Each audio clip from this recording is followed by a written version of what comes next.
So you're probably ready and saying, well, come on, let's get on with it. Let's start learning this. So we will.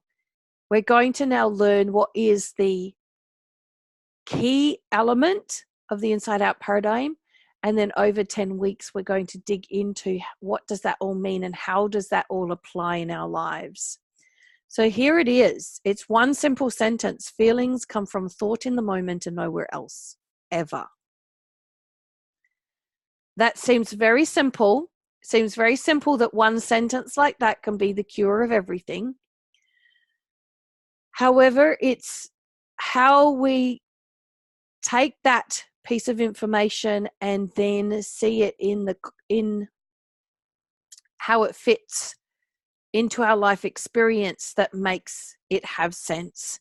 And that's what I'm going to teach you and guide you through, inshallah. Now, Valda Munro, she is the wife of Keith Blevins, who is someone who connected with Sydney Banks very early on in the piece. He is a PhD in psychology, in Western psychology, spent 8 years studying psychology before he met Sydney Banks. And when he heard what Sydney Banks had to say, said that basically it rendered pretty much the 8 years of his studies useless, because he now understood what the true psychological experience is from what he heard from Sydney Banks. So he has been one of my teachers, Keith Blevins, and so has his wife, Valda Munro. Valda says this way: it does not appear that understanding this basic, simple fact about the inseparable nature of thought and feeling could really matter or make a difference. But in fact, it is life-changing. And that has been my experience. It has been absolutely life-changing. And as we go through, I'm sure I will share bits and pieces of my story, and you'll see how life-changing it has been. So this is the essence of what we're going to be talking about. But from here, we're going to now unfold what this truly means. Now, before understanding feelings come from thought in the moment, this is kind of what we've believed. Is if we just look at the one that says result and just say, well, that's just something that's happening. We often see that there's something happening. Someone's doing something, saying something, or we're experiencing something, and that's causing our feelings. And then because of our feelings, we're behaving a particular way. And because we're behaving a particular way, we're ending up with a particular result. And then from that particular result, we're having more feelings, and we're caught in this spiral. It's quite hopeless, isn't it? It's a really depressing, hopeless scenario. What's missing is the fact that our feelings come from thought. And when we add that in, it really takes the circular kind of process out of it and brings it into a more linear process of thought is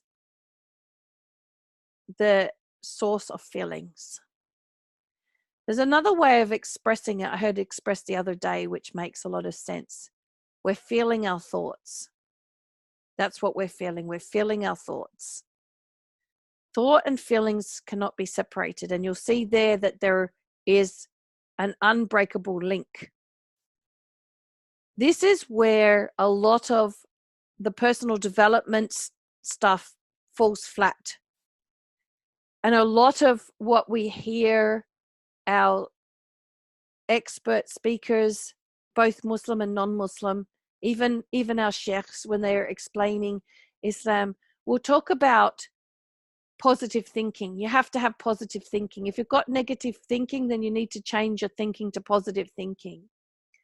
That we need to do positive affirmations to get ourselves into positive thinking. Next week, we're going to talk about thought and break that down and see why that is not actually possible. It doesn't work that way. And that's why you find that, yes, sometimes it might work, but sometimes it doesn't. And why you find sometimes you feel like there's something wrong with you because what they're telling you to do isn't working. It doesn't seem to work. It's because actually it's not the way it works. But what I want you to understand for today is simply that you're feeling your thoughts. Your feelings are coming from thought in the moment and nowhere else. And that we cannot connect our feelings from our thoughts. It's not possible. Our feelings don't come from anywhere else.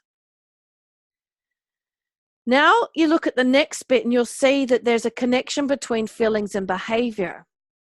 Now, our behavior is influenced by our feelings.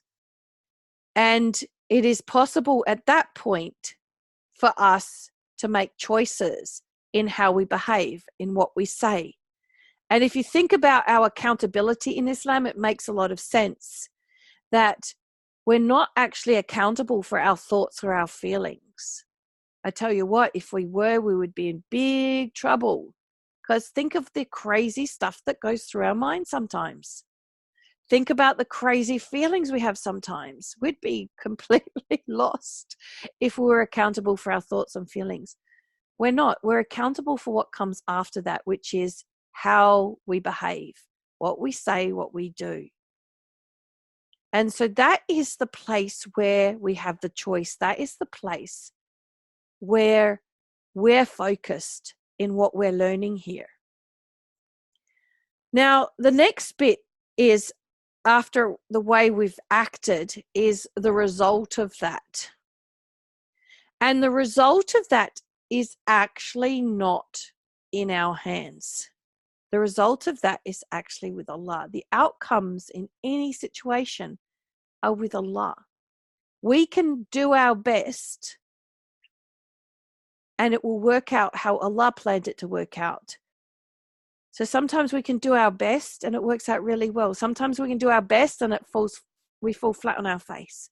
Sometimes we don't try at all and it works out really well. And sometimes we try really hard, but we don't try at all and it doesn't work, right? So the result is in Allah's hands. So another area in which we get stuck is when we try to manipulate, control, manage things for a particular outcome, and that we get focused there. And all of this will make a lot more sense as it unfolds, but at the moment I want you to just focus on the fact feelings come from thought in the moment, that our feelings then influence our behavior, and that from that behavior comes a result. And that the place we're focused on is that connection between feelings and behavior, and making a choice at that point to do what pleases Allah. And this is where we're going with this. If you can't see right now how you do that, please don't worry, because there's so much more I have to tell you that will make sense of this. I just want you to have this picture in your mind so that as we go through it, you can visualize this picture and you'll come back to it and go, I get it now. SubhanAllah. So we were coming down the path of talking about the innocent oppression and how we go off the track of being on our fitra, and how that heart gets corrupted so that nothing's working out right for us, okay? So now that we know that feelings come from thought in the moment and nowhere else, where the corruption comes in, where the innocent oppression comes in, is if we're believing that something or someone or the situation that we're in is causing us to feel a particular way. That we're not seeing that it's our thoughts about the situation that is causing our feelings. We believe that we're experiencing that directly and having feelings as a result of that directly. That we've missed the thought in the moment out of the equation. This is the innocent oppression. And it'll be clearer as we get deeper into it, how that becomes sinful behavior, how that becomes then the black spots on the heart, how that then becomes the heart being covered. Because if you think about it, what is a sin? A sin is a behavior. If we're not seeing that feelings are coming from thought in the moment, that we think that something or someone or a situation is causing our feelings, it leads us to needing to change that someone, something, or situation in order to be okay. And when we're coming from that perspective, we're not seeing clearly, we're not seeing truthfully about what the situation is. And so we're desperately trying to make things outside of us different in order to feel okay. And we'll go to the lengths of committing sin to do that, because we really believe we won't be okay unless that changes. And so that's how the connection lies in it, then corrupting our heart through the sinful behavior, how it connects with our Islamic teaching. Because it's about behavior, isn't it? Sin is about behavior. It's about us saying or doing something that transgresses Allah's limits. And the only reason we do that is because we feel that that's necessary in order to be okay. Well, that's how we justify it. So when we have this misunderstanding, we think that something, someone, or a situation is causing us the way we feel, it's the innocent oppression of our own selves. How did we get here, though? How did we start thinking that way? Well, it started with Habil and Kabil. That's the first sin that we are taught about. And it came because one of them couldn't see that they were okay because they felt the other one was better. And they felt that the only way they could be okay was to kill the other one, which didn't work because they didn't feel okay afterwards, as the story goes.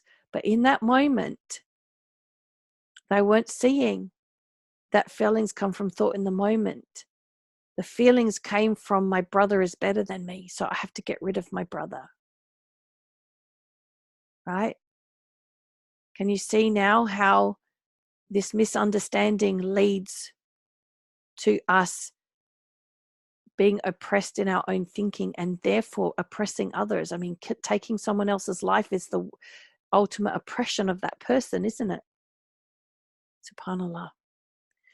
So how did we end up like this? How did we end up with these misunderstandings?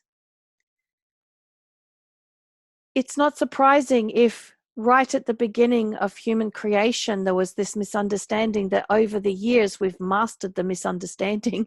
We're actually pretty good as a human race of amplifying what isn't right. SubhanAllah. However, our parents have innocently instilled this misunderstanding in our minds. And we do it to children too. It's like a generational after generational after generational issue. Every time an adult says to a child, "Oh, you make me so happy when you behave yourself properly," or "You make me so mad when you mess the house up like that," or "When you won't listen and tidy the room," or "You make me so proud when you get A's at school." We're making a child responsible for our feelings. We're actually explaining to the child through our own language with that child that actually our feelings come from their behavior and the way they show up. And so they start to learn that feelings come from somewhere else. A child comes to us and they've fallen over. No, not fallen over. Sorry, that's not where I wanted to go with that. So a child comes to us and another child has said something to them and they're crying. What do we say? "Oh, did so-and-so hurt your feelings?" We've now made that other child responsible for the feelings that the child is having. So we're teaching that child that their feelings come from the other person, not from their thought about what the other person said. Right? So as adults, we are constantly corrupting children's understanding. They intuitively understand it. They're not able to articulate it. They haven't got that developed thinking. Their brain hasn't developed in the prefrontal cortex properly that they have this intellectual understanding of it, but they have a heart understanding of it, an intuitive understanding of it, and we corrupt it. Society also corrupts it. Look at the way our society is with everybody. You have to be like this in order to be accepted into society. If you're slightly different, then you're not acceptable. So it's all about conforming. And so we feel like we don't belong unless we adhere to other people's expectations. And so our well-being depends on how well we can fit into other people's expectations. When that's not true, we will feel best when we understand that our feelings are coming from our thought in the moment. The misunderstandings of experts. So I've already talked about the issues with Western understanding of psychology being about being broken. When we're told we're broken and that we have this problem and this condition, we believe it. And now actually we're not thinking that we're okay. We're not seeing that it was just thought. We're seeing it as something much worse. And in some cases, maybe our personality, so we have to put up with it for the rest of our life. We're misunderstandings from experts that are teaching us that we need to do positive affirmations or, all the things that we need to do in order to be okay, is taking us away from that innate well-being and understanding. We have misleading media, movies, songs. What are all the movies and songs about? The movies are all about happily ever after and taking you on this story. And the whole way through, they're demonstrating how other people cause your feelings. Like it's just our step-by-step education into how it doesn't work. And we believe it because we see it, because we watch lots of movies and we end up having corrupted thinking through believing what we're watching. Songs, what are songs all about? Oh, he broke my heart. Oh, I can't live without him. I'll never be okay. Lots of songs. Again, it's all about making another person responsible for how we feel. So see how we ended up like this? We're kind of being indoctrinated from all angles. Even misrepresentation or misinterpretation of religious texts. A lot of our religious texts are actually described to us outside in. And so we believe, for instance, that if we pray, do the actions of prayer, that suddenly we should feel calm inside, because we've believed that in the remembrance of Allah do hearts find rest means that, well, I'm praying, so I'm remembering Allah, so I should feel better now, right? And then we don't. It's because we're actually thinking that those movements and just going through that process is what makes us feel that way. In fact, that process is more of a reminder for us to connect with Allah. And it's that connection with Allah and being in that state of khushu that brings the heart to rest. Not the actual movements and the sayings of prayer. Because if you're saying it without thought, without thinking what you're doing, if you're saying those words without thinking what they're meaning, then you're not experiencing the remembrance of Allah in that, right? So sometimes the way we are hearing things explained to us about our religion are leading us to believe that something external can create that peaceful heart. But it comes from within. It doesn't come from outside. So, of course, we live in an era where everyone has a device in their hand. that we've got billboards everywhere. And so we are constantly being bombarded by marketing. And marketing is all about, if you have this, you'll feel good, right? And it's very clever. It's very visual. If they want to sell you a car, they're going to show very happy people, happy families, and going to amazing, incredible places. So we start thinking, oh, yeah, I want that. Oh, I'm going to be so happy if I have that. And of course, these things don't make us happy. But it's creating that outside in thinking that something will make us happy. And of course, I didn't add here, but add Shaitan into the picture. Shaitan's going to love you to believe that something outside of you is what is going to make you feel good, because that's how he can push you over the edge and get you sinning, right? Get you doing things you wouldn't normally do. SubhanAllah.